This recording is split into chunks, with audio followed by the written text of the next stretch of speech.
From certainly a biblical standpoint, Christians could not vote Democratic because there's no way that a Christian can affirm the slaughter of babies, homosexual activity, homosexual marriage, or any kind of gross immorality. No way we could, stand behind a candidate who was affirming transgender behavior, which of course is really the reprobate mind of Romans 1. So I said, these things aren't even political for us, sir. I said, these things are biblical.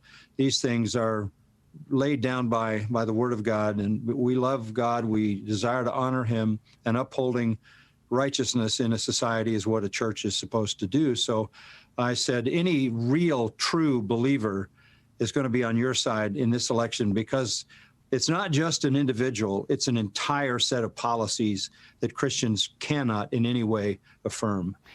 Pastor, I'm so thankful that you mentioned that from a biblical, convictional standpoint.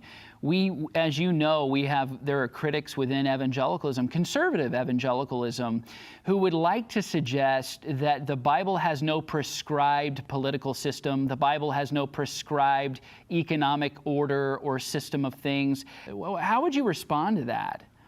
Yeah, that sounds like 25 or 30 years ago, when the differences were sociological or economic between, ownership and labor. That is long gone. Look, let me give you a framework in the way that I think of it.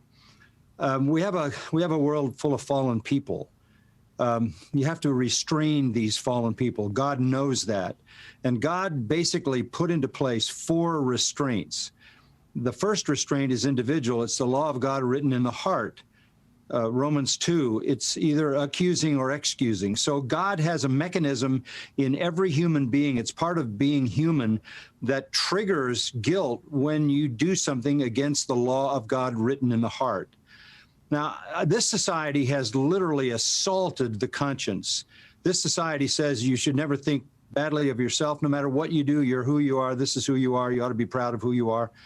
And the law that now reigns in our society is an upside-down version of God's law written in the heart. So basically, you create a new immorality and call it morality. You slaughter the conscience. So the individual restraint is gone. We even talk about unconscionable things. The second restraint that God built is the family. And that restraint works through parents who raise their children with discipline and virtue. That is completely devastated. And what you're seeing running loose in the streets are kids who were raised without a family, and if in a family, without family providing any discipline or any consequences for bad behavior. So the family has been devastated. The third thing God ordained is government, and that's the police that carry the sword to punish evildoers and protect those who do good. And you're seeing that completely assaulted and attacked. The fourth and the most effective, because it has eternal truth tied to it, is the church. So I'm not at all surprised that you have an assault on the conscience by the Democratic Party, where homosexuality, immorality at any kind of level, transgenderism is fine, acceptable behavior, and we ought to make laws to normalize it.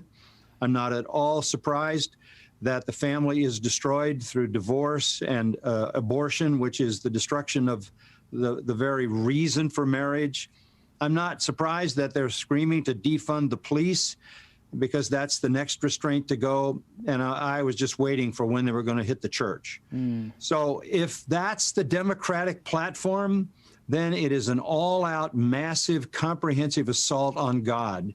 And since the Democratic Party has that attack and assault as their platform, I mean, just think of this. Joe Biden said the other day he's going to make sure he fills his cabinet with Muslims.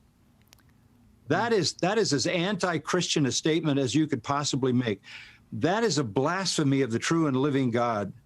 So none of this surprises me, but this is not some random thing. You can see this is systematically assaulting all the things that God has placed in the world for humanity to flourish. Yeah. No thinking person, no person who wanted any kind of life for anyone in the future could possibly affirm that kind of behavior.